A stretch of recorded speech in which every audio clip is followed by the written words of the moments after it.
The autumn air was crisp, but what was about to happen was chilling.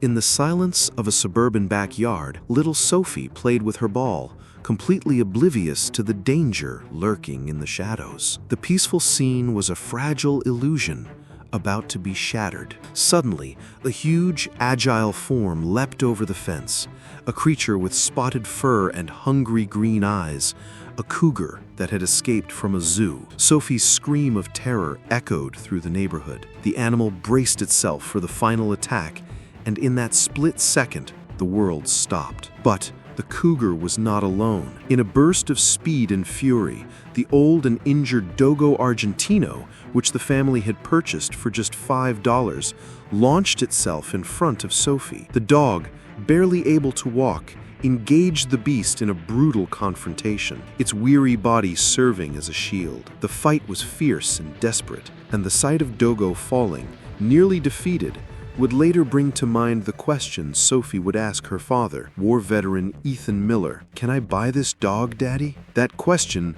would become the key to a discovery far greater than anyone could have imagined. Which country are you watching this story from? Let us know in the comments. And if you believe in four-legged heroes, subscribe to the Wind Echo Untold channel and discover other stories of courage and loyalty that will take your breath away. In the quiet suburbs, police officer and former war veteran Ethan Miller was doing his best to build a peaceful life for his daughter, Sophie. After years of service and sacrifice, he carried the weight of a past he rarely spoke of, his experiences leaving him with a watchful eye and a soul that understood what it meant to protect. His greatest mission now was not on a battlefield, but in raising his 10-year-old girl, a child whose heart was as open and compassionate as his was guarded. On a chilly afternoon, their path crossed with a grim sight. A scruffy, desperate-looking man, Harold Boone, was trying to sell a large bruised Dogo Argentino on a street corner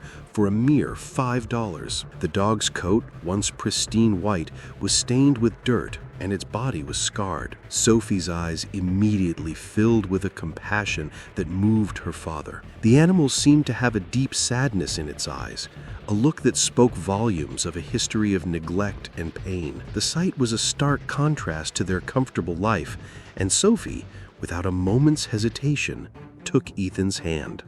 "Daddy, please," she pleaded, her small voice full of a sincerity he couldn't ignore. "We have to help him." Ethan, seeing a reflection of his own need to protect in his daughter's eyes, relented. He handed the man a $5 bill. As soon as the money changed hands, Harold Boone disappeared into the crowd, leaving the injured Dogo behind. They had no idea that this single act of kindness would change their lives forever. They brought the wounded, quiet dog home, calling him Amigo for the time being, and began to uncover the first clues of his troubled past.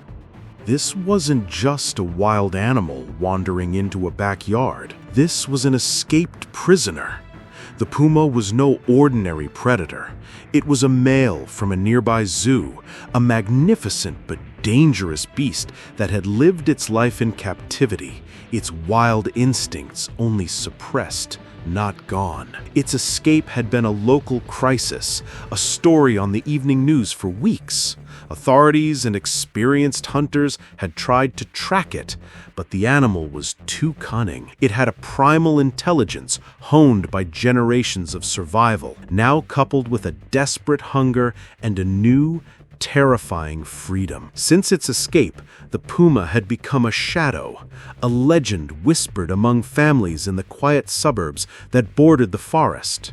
There were rumors of pets disappearing, of unexplained noises in the night, and of a feeling of being watched. Its reign of fear was silent and unseen, a constant source of dread that kept parents locking their doors and looking nervously over their shoulders. It was a perfect, merciless hunter, and now it was no longer confined to the woods. It had discovered a new hunting ground full of small, unsuspecting prey. As the puma crept through the neighborhood, its senses were overwhelmed. The scents of domesticity were foreign, yet its hunting instinct was unmistakable. Its golden eyes, accustomed to the confines of a cage, were now scanning a world of easy targets. It saw Sophie playing in her yard, a small, fragile figure, and saw not a little girl, but the perfect prey. Its years of suppressed rage and hunger were about to be unleashed in a single, terrifying leap. Back at the house, Ethan and Sophie got to work.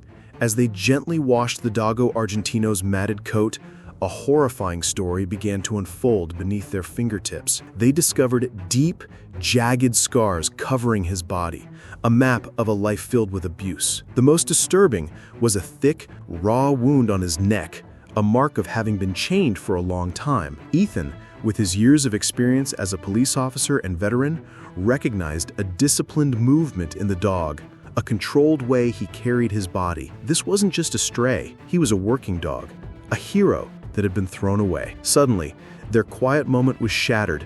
A massive shadow leaped over the fence. The Puma had found them. Without a second's hesitation, the Dogo Argentino, the same dog who had just been on the verge of collapsing from exhaustion, sprang to life. He positioned his battered body directly between Sophie and the wildcat. The dog was a shield, a force of pure, unwavering courage against the Puma's savage fury. The clash was a whirlwind of snarling fur and teeth, a brutal testament to the dog's protective instinct. The dog fought with a ferocity that defied his old wounds, but he was no match for the Puma's raw, untamed power. In a flash of claws, the dog was severely wounded, a fresh gash on his side adding to his list of scars. The dog staggered, his body now covered in blood, but he did not fall. He stood his ground, a true warrior. The sight of the dog, on the brink of collapse, but still protecting her, solidified everything for Sophie. Her eyes filled with tears, and her voice, filled with a renewed conviction, rang out to her father, "Can I buy that dog, Daddy?" It was no longer a question of charity, but of family. It was in that moment that they finally gave him a name that would echo his bravery: Bruno. After the terrifying attack, the Miller household was quiet, but Ethan's mind was racing. He was a veteran, a man who saw patterns where others saw chaos. He kept replaying the Dogo's disciplined movements and fierce loyalty, seeing past the animal's worn-down state. Bruno, now recovering from the deep gash the Puma left, was more than just a dog who fought for his life. He was a trained animal, his scars hinting at a history far more sinister than a simple stray. The wound on his neck, left by a chain, felt like a message from a past Ethan was determined to uncover. One night, Bruno's low growl broke the silence. He nudged Ethan with his nose, pulling him out of bed with a quiet, urgent insistence. The dog didn't just want to go outside. He was leading Ethan with a clear, determined purpose. They walked for what felt like miles, Bruno's injured leg barely slowing him down until he stopped in front of an old, abandoned warehouse on the edge of town. An instinct born from years on the force told Ethan to pay attention. Using his flashlight, Ethan stepped inside the eerie, decaying building. What he found inside confirmed his worst fears. Rusty cages were piled high, and scattered on the floor were old, worn collars and bones. In a dark corner, he found a crate full of dusty ledgers. Flipping through them, he saw a horrifying record of transactions. Names, dates, and coded messages like X14 hold for pickup. The truth hit him like a punch to the gut. Bruno wasn't a stray. He was a victim of an illegal smuggling operation, a number in their cruel system. The dog hadn't just been leading him home. He had been leading him to a past he desperately wanted to reveal. The family had not simply rescued a dog.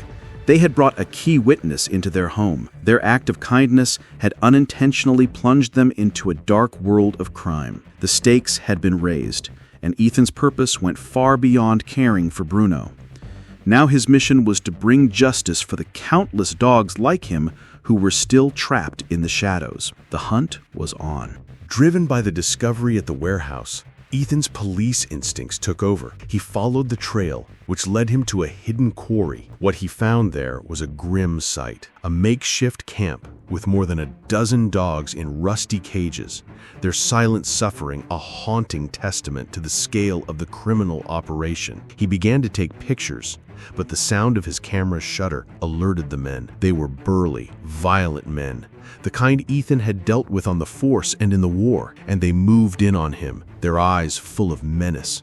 They surrounded him, their voices low and threatening. They knew he was a cop. The tension in the air was thick, but it became unbearable when one of them said the words that would haunt him forever. "You know, we've seen your little girl before.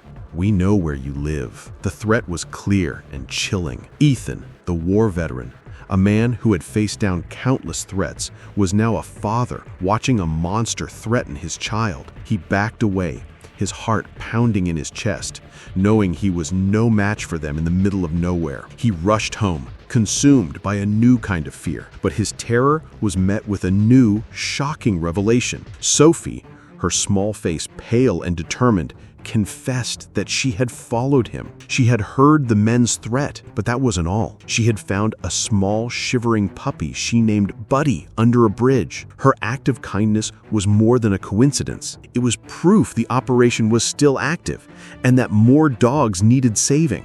The weight of the threat and the desperate need to save the other dogs fell on Ethan's shoulders. Just as he was about to call for backup, Bruno approached him. The brave Dogo, sensing his owner's fear and frustration, quietly dropped an old, rusted keychain at his feet.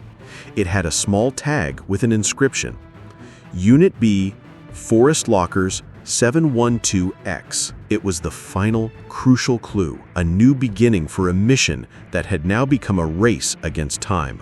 The rusty keychain was more than a clue. It was a call to action. With his daughter's life threatened and a new lead in his hands, Ethan knew he had no time to waste. He bypassed standard channels and, using his veteran contacts, assembled a small, trusted team of officers. They would launch a raid on the Forest Lockers, a location hidden deep in the woods under the cover of an approaching storm. Ethan was a man of strategy and precision. He planned every detail meticulously, a professional preparing for a mission, not a father seeking revenge. But a mission of this magnitude was not something Sophie would let him face alone. She found him packing his gear, her small face etched with a fear that mirrored his own. Her voice trembled as she made her plea, a quiet request that carried the weight of everything they had been through. "Daddy, please don't go without us. We're a team." She was not just talking about herself, she was talking about Bruno as well. The dog sat calmly by her side, his gaze fixed on Ethan, as if silently confirming his readiness to go back into battle. Ethan was faced with the most difficult decision of his life. Every part of his training screamed at him that this was a police matter, too dangerous for a child and a dog. But every fiber of his being, the veteran who understood loyalty, and the father who had seen his daughter's courage, told him they were right. The bond between them had not only saved Sophie from the Puma, it had uncovered an entire criminal operation. Now, that same bond was demanding to see the mission through to the end. Under the cover of the approaching storm, Ethan and his small, trusted team executed the raid. With Bruno leading the way, his instincts guiding them to the hidden location, they successfully took down the operation. The sight of more than a dozen dogs being freed from their cages, their tails wagging for the first time in what felt like a lifetime, was a moment of pure triumph. Justice was served, not just for Ethan's family, but for every dog that had been a victim of the cruel operation. In the end, it all came back to a simple question: "Can I buy that dog, Daddy?" A question born of a child's compassion had led to a discovery that saved countless lives. Bruno, a dog that was a mere number in a ledger, proved to be a witness, a guide, and a hero. His act of courage against the Puma had saved Sophie's life, but it was his unwavering loyalty that allowed them to expose an entire criminal network. He had not just earned his place in the family, he had redefined what it meant to be a hero. Back home, their family was now complete. Ethan, Sophie, Bruno, and the little puppy Buddy, a living testament to their success. They were no longer just a man and his daughter, but a pack bound by courage, love, and a dog who taught them that even the smallest act of kindness can change the world. What did you think of the courage of this family? Tell us your favorite part of their story in the comments below. If you believe heroes can have 4 legs, subscribe to the Wind Echo Untold channel and share this story with someone who needs to be inspired by a real-life adventure.